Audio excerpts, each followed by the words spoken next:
Welcome to Rhinos and Aliens. If you thought living on Earth in 2020 was comparable to hell, you are completely wrong. Because actually, planet K2-141b is here to prove you wrong. Oh, shit. On this scorching hot planet, hundreds of light years away. So, by the way, how can we see this? Yeah, like, what?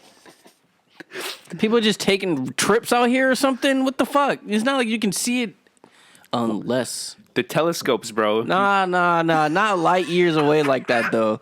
Bro, remember, these telescopes are so... Let's start questioning some of this. On this planet, light years away, oceans are made of molten lava. Winds reach supersonic speeds. And rain is made out of rocks. Let that sink in. What the fuck? Scientists have referred to this bizarre, hellish exoplanet as one of the most extreme ever discovered. And after describing some of that, you're like, okay, that sounds believable. Now, these scientists also discovered that the atmosphere and weather cycle of this planet is bizarre. The reason why it's bizarre is because it appears the surface of the ocean and the atmosphere are made of the same ingredients. Rocks. The ocean and the atmosphere? Yes. So the Because ocean... of how hot it is? And I'm going to get into this. It's a cycle. They studied the weather conditions on this planet, and it could be detected that even though it's hundreds of light years away, by the way, to go off of your thing, it's using a telescope that's next gen, quote unquote. Well, everything is next gen all of a sudden. Jeb's Webb Space Telescope, that's the name. Studying the pattern of this planet, 2/3 of the planet experiences nonstop daylight, and the other third is a yearly or non-ending nighttime. Ooh. Now, why is this important? It's important because it's so... In the nighttime, it cools down. The year. Yes. And, Yes. and the reason why there's no change in the daytime is because the planet is so close to the sun. So that's the reason why it's so hot on one side, but at the same time... For the oceans to be fucking molten lava, you have to be the sun's cousin. Well, that's... They can't predict exactly how close it is, but they know that from what they have seen, the temperature of the planet on the sunny side is at least 5,400 degrees Fahrenheit. Nope. 5,400.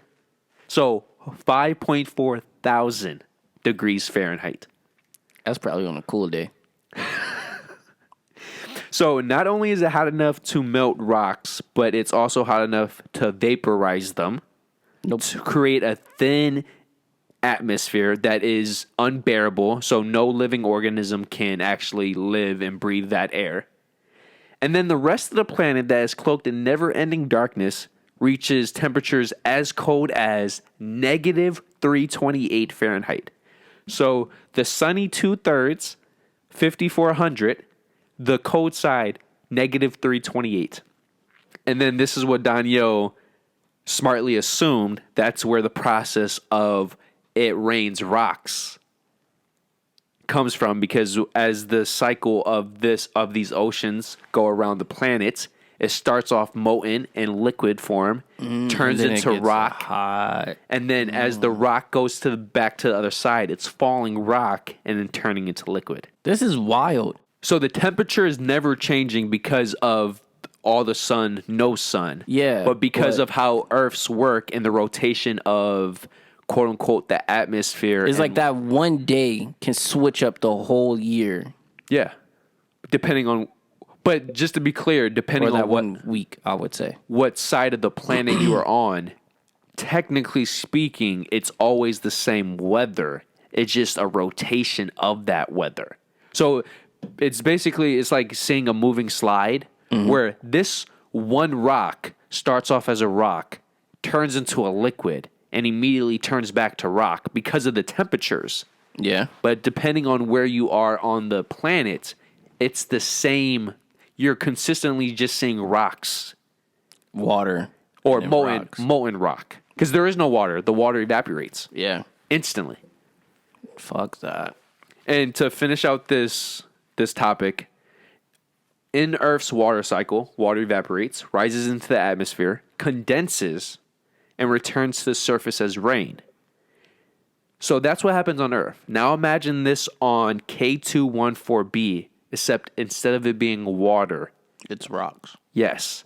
So it is, the two sides of the planet are so hot and so cold that this process happens just like water, but with rock.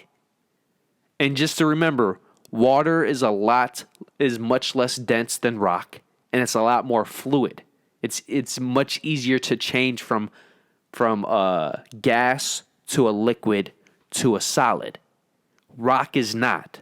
So I'm trying to put you guys in the mindset. It is so hot and cold that rocks can quickly change from gas to liquid to solid that quickly, like water. Fuck that. And I love getting Daniel's responses to these scientific. It really, I could see how he's blown away. You know, do you know what that reminds me of now? That What? I'm actually like thinking of? Yeah. Star Wars Episode 3, when he's fighting that planet, the lava technically is the ocean. Anakin and Obi-Wan. Remember they had that orbital thing also around it. Well, that's because why of how hot it was. Well, that's why every place where there was species, there was the orbital stuff. What? Wow. What if that planet could have been that? Could have been there. And technically speaking, if we're getting scientific, the only thing that doesn't make sense with that fight scene is technically the moment Obi-Wan and Anakin stepped on the ground, they would have been burning. They didn't need the lava to burn. Yeah. But besides that nugget, yes, that's what the planet looks like from Episode 3. That's what this planet will look like. That was a big nerd moment. And then one last thing. This planet, the reason why the rocks are able to transform so quickly from one side to the other, because the winds on this planet go at least 3,100 miles per hour. So we wouldn't even, as soon as we step down. Oh, we're dead. We're dead. If it's not from the heat, if it's not from the cold, if it's not from the actual rocks itself. It's the wind speed. Yep. Fuck that. And this planet is just a kill site. And this is what's considered supersonic winds. You just dead, no matter what. From flying rocks to extraordinary heat to extremely coldness to epic winds. Yeah. Dehydration because there's no fucking water. Well, technically speaking, the moment we stepped on our bodies, water-wise, either from the cold or the heat, we would just die. Yeah. We would have all the water sucked up or completely frozen immediately. There's no hope. You thought like, oh, I'm fireman or whatever, or I'm magma man, right? And it's like, oh, I'm just gonna swim it out, right? Well, good luck swimming in 60-mile deep oceans made of lava.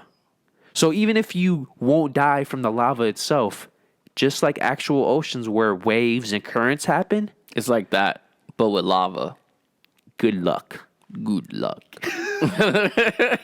Just a friendly reminder, guys. Hit the subscribe button in this corner. And then for the newest video. Then for the most recommended. And then for our famous dick pic.